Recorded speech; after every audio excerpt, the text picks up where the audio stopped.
अनंत कोटि ब्रह्मांड नायक राजाधिराज योगीराज परब्रह्म सद्गुरु साईनाथ महाराज की जय। सद्गुरु साईनाथ महाराज की जय। मैं अपने समस्त साईं परिवार को नए वर्ष की शुभकामनाएं देती हूं तथा बाबा से प्रार्थना करती हूं कि नए वर्ष में वो हम सबको नई ऊर्जा, नई शक्ति तथा सुख और समृद्धि दे और अपने चरणों में जगह दे, जिससे उसकी छत्र छाया में हम लोग निर्भय होकर जी सकें। आज हम आप सबसे भक्त और भगवान के अटूट और मधुर रिश्ते के बारे में बात करूंगी। भक्त जैसे भगवान के बिना अधूरा होता है, वैसे ही भगवान भी अपने भक्तों के बिना अधूरा होता है। बाबा कहते हैं, जब कोई भक्त स्वस्थ होता है, सुखी होता है और हमारे दर्शनों को आता है तो मैं बहुत प्रसन्न रहता हूँ। किंतु अगर मेरा कोई भक्त बीमार पड़ जाता है और मेरे दर्शनों के लिए नहीं आ पाता है तो मुझे बहुत अफसोस होता है। ऐसे में मेरा फर्ज बनता है कि मैं स्वयं उसके पास जाऊं, उसको दर्शन दूं तथा उसके कष्टों को दूर करने का प्रयास करूं। तो आज का मेरा ये वीडियो इसी भाव पर आधारित है। यद्यपि यह जो है एक्सपीरियंस मेरा 20 साल पुराना है, किंतु मैंने इसका वीडियो पहले ही लॉकडाउन में बना लिया था, पर आज बाबा की कृपा से आपके साथ सबके साथ शेयर करने का अवसर मिला है। इसके लिए मैं बहुत खुश हूँ। तो सबके साथ एक एक्सपीरियंस शेयर करना चाहती हूँ। दिसंबर 2000 में मेरी तबीयत बहुत खराब हो गई थी और इतनी कमजोरी आ गई थी कि घर पे भी नहीं चल पा रहे थे। ऐसा लगा घर पे नहीं चल पा रहे थे और काम करने लायक ही नहीं बचे थे। शारीरिक कष्ट तो था ही, शारीरिक कष्ट था, पर उसके साथ में मंदिर न जा पाने के कारण, बाबा के दर्शन न कर पाने के कारण मेरे मानसिक कष्ट भी में बहुत हो गया था। तो ऐसे में मेरे साथ भजन में जो जाती थी मिसेस धारियाल, तो वो भजन से लौटते हुए मेरे पास आ जाती थी और जब भजन से लौटती थी आती थी, प्रसाद देती थी, बाबा की बातें करती थी और चली जाती थी। तो दूसरे बृहस्पति को नया साल पड़ रहा था, तो नए साल में बाबा के हम लोग खूब सजाते थे। बाबा के भजन बहुत अच्छा होता था। तो जब लौट के आई तो सब बताने लगे कि बाबा आज बहुत सुंदर लग रहे थे, बाबा भजन भी बहुत अच्छा हुआ और सब लोग बहुत याद कर रहे थे तुमको। तो मुझे याद आ गई तो रोने लग गए। हमने कहा कि पता नहीं कौन सी गलती हुई, कौन सा अपराध हमसे हो गया है कि बाबा हमको मंदिर भी जाने से रोक रहे हैं और आज नए साल में भी हमको नहीं बुलाया। तो वो कहने लगी, अरे ठीक है, आप जल्दी सही हो जाएंगी, परेशान ना होइए, और अगले बार जब सही हो जाएंगी तो आप चलेंगी मेरे संग में, आप रोइए नहीं। खैर हम जो है बैठे रहे, थोड़ी देर मेरे साथ वो बैठी और उसके बाद वो चली गई। तो मेरा मन तो उदास था ही, फिर मेरा मन नहीं लगा, हम लेट गए जाके। ये 7 साढ़े 7 का समय रहा होगा, तो हम गए और लेट गए। तो उसके बाद फिर हमको हल्की झपकी आ गई, नींद आ गई थोड़ी सी। तो लगा कि थोड़ी देर अभी सोए होंगे कि हमको लगा कि किसी ने दोनों हाथों से पकड़कर हमको सीधा कर दिया है। तो एकदम हम सीधे हो गए और हमको ऐसा लगा जैसे आंखें खोले, ये स्वप्न नहीं था, हम आंखें खोल चुके थे। हमने आंखें खोली तो उसके बाद देखा कि बाबा झुक के हमको सहारा देके सीधा कर रहे थे। तो हमने कहा, और बाबा झुके हुए थे तो उनके गले की मोतियों की माला जो है वो लटक रही थी और उसका स्पर्श मेरे हृदय के पास हो रहा था। तो हम एकदम चौंक गए। हमने कहा, अरे बाबा आप तो कुछ बोले नहीं। कहने लगे कि तुमने मुझे दौड़ा दिया, तुम इसलिए रो रही थी कि तुम भजन में नहीं जा पाई, तो और यह इसलिए रो रही थी कि मैं नहीं मिल पाया, तो लो मैं स्वयं आ गया हूँ और भजन करो। और पास में रखी स्टूल उठा लिया और बिल्कुल मेरे बेड के बगल में रख के बैठ गए। अब हम बैठ गए थे और हम आंखें खोले देख रहे थे और उस समय बाबा एकदम ममतामयी माँ के रूप में हमको नजर आ रहे थे, कि जैसे कोई बच्चा जो बहुत रोता है, परेशान हो जाता है, तो माँ उसको चॉकलेट देती है और कहती है कि लो बेटा इसको खा लो, रो नहीं, हम आ गए हैं। तो बिल्कुल ऐसे ही लगे कि बाबा कह रहे हैं क्यों परेशान हो रही थी, हम आ गए हैं। और भजन के लिए करी थी, तो भजन जो है गाओ, यहाँ गाओ और सबको बुला लो, यही भजन करो।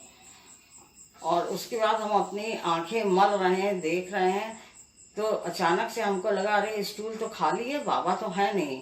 तो हम चारों ओर ढूंढने लगे घर में कि बाबा हैं कहाँ, बाबा नहीं दिख रहे हैं। तो मगर अब जो है बाबा तो ऐसे ही हैं, वो तो बंद दरवाजे खिड़की कहीं से भी निकल जाते हैं, आए और चले गए।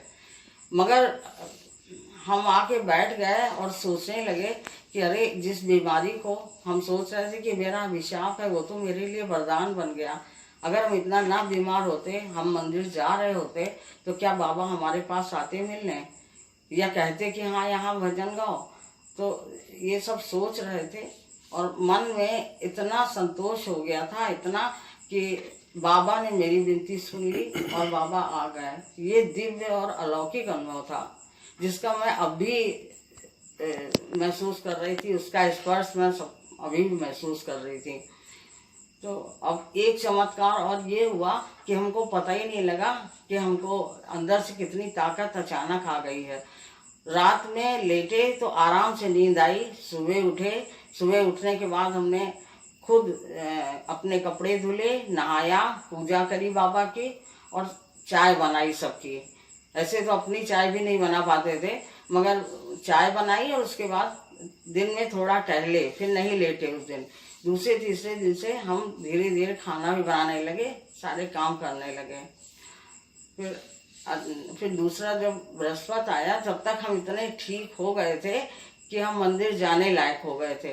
तो हम मंदिर चले गए। जब हम मंदिर गए वहाँ, तो जैसे ही अंदर हॉल में पहुँचे, ऐसा लगा बाबा मुस्करा रहे हैं और कह रहे हैं आखिर बुला ही लिया।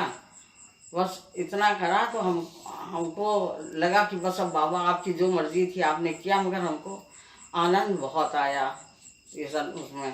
तो साईं माँ बैठी हुई थी, तो उन्हीं के पास हम जाके बैठ गए और हमने अपना अनुभव बताया कि बाबा जो है नए साल में घर आए थे और वो ये कह रहे थे कि भजन करो घर पे, और वहीं बैठ गए स्टूल पे। तो वो कहने लगे कि हाँ हमको पता था कि बाबा तुम्हारे साथ आ गए हैं, पर ये नहीं पता था कि मंदिर के अलावा अब तुम्हारे यहाँ भी भजन करवाना चाहते हैं। तो अब ऐसा करो कि इतवार के दिन जो है तुम आओ और तुम भजन का इंतजाम करो और हम सबको लेकर के आ जाएंगे और भजन करेंगे। और बाबा को उसी पे बिठाना स्टूल पर जिसमें बैठे हुए थे। तो हमने वैसा ही किया, जिस पे बाबा बैठे थे उस स्टूल को अलग सजा के और बाबा को उस पर बैठा दिया। और ये लोग ठीक 4 बजे आ गए और भजन शुरू हो गया। भजन की शुरुआत में ही बाबा ने फूल गिरा करके आशीर्वाद दिया और अपनी प्रेजेंस भी बता दी कि हम आ गए हैं। फिर जब भजन हुआ, इतना अलौकिक आनंद आया, इतना सबको बहुत अच्छा लगा और बहुत अच्छा भजन हुआ। फिर जब साईं माँ चलने लगी तो कहने लगी कि ऐसा है कि अब तुम अपने जीवन पर्यंत इस भजन को करते रहना। बाबा ने बहुत ब्लेस किया है, बाबा बहुत खुश रहे हैं। तो हमने कहा हाँ अब हमेशा करेंगे, जैसा आपने कहा है वैसा हमेशा होगा।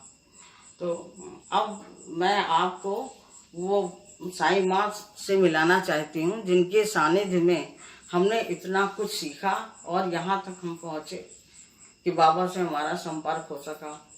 तो ये फोटो इनकी है।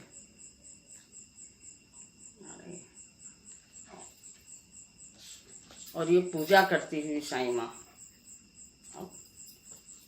मैं इनका आशीर्वाद हमेशा मेरे साथ बना रहे, मैं यही चाहती हूँ, और बाबा का साथ भी हमेशा बना रहे। अब बाबा से मैं यही प्रार्थना करती हूँ कि जीवन के इस अंतिम पड़ाव में हमेशा मेरे साथ रहें, जब तक मेरी सांस चले हमेशा मेरे साथ रहें, और जब सांस रुके तो वो पास रहें और पास ही न रहें, बल्कि हमको अपने साथ ले जाकर इस जीवन मरण के बंधन से मुक्त कर दें। वो ऐसा करेंगे और सबके साथ हैं, वो सबको उतना ही प्रेम करते हैं जितना वो प्रेम करते हैं, बस बल्कि उससे ज्यादा ही सबको प्रेम करते हैं। अगर एक बार भाव से दिल की गहराइयों से पुकार ले कि बाबा तुम्हारे सिवा मेरा कोई नहीं है, मुझे कोई सुख नहीं चाहिए, कोई लौकिक सुख नहीं चाहिए, केवल आपका साथ चाहिए, तो बिल्कुल वो दौड़े हुए चले आएंगे और आपको किस रूप में आके आपसे मिल लेंगे या आप भी नहीं जान पाएंगे। तो बाबा का यही रूप सबके दिमाग, सबके अंदर हृदय में बसा रहे और हर समय उनका नाम ले लेके हम लोग एक ऐसी ऑरा अपने पास बना लें कि कोई भी निगेटिविटी, कोई महामारी हम सबको छू ना सके। ओम साईं राम। बाबा और साईं माँ की आज्ञा अनुसार हम लोग पिछले 20 सालों से साईं भजन हर जनवरी में करते आ रहे हैं। भजन बहुत अच्छा होता है और बाबा अपने सभी भक्तों को किसी न किसी रूप में अपनी प्रेजेंस का एहसास दिला देते हैं। मैं ये वीडियो 31 दिसंबर को अपलोड करने वाली थी, पर पता नहीं किस प्रेरणा से मैं रुक गई और मैंने सोचा मैं इसको पहली के बाद करूँगी, क्योंकि मेरी हर साल की शुरुआत साईं धाम मंदिर से ही होती है। सुबह नारायण सेवा, शाम को भजन होता है और ध्यान और प्रसाद वितरण होता है। तो मैंने सोचा जब कल मुझे मंदिर जाना है तो बाबा के चरणों में ही बैठकर अपने सभी साईं परिवार के लिए, सभी साईं भक्तों के लिए पहले मंगल कामना करूंगी और उसके बाद शेयर करूंगी। तो 1 तारीख को सुबह नारायण सेवा हुई 12 बजे तक और शाम को भजन के बीच में हम लोगों ने इस महामारी के अंत के लिए तथा देश के कल्याण के लिए एक हवन रखा जो 1 घंटे का था, और उस पूरे हवन में और इसमें भजन में बराबर आप लोगों की उपस्थिति का एहसास करती रही, यही कल्पना करती रही कि आप सब भी इसके भागीदार हैं, और बाबा से प्रार्थना करती रही कि हम सबका मंगल हो। और मैं उसकी कुछ फोटो शेयर कर रही हूँ, आप देखिएगा। सबसे पहले नारायण सेवा है, उसके बाद हवन और उसके बाद भजन और ध्यान है।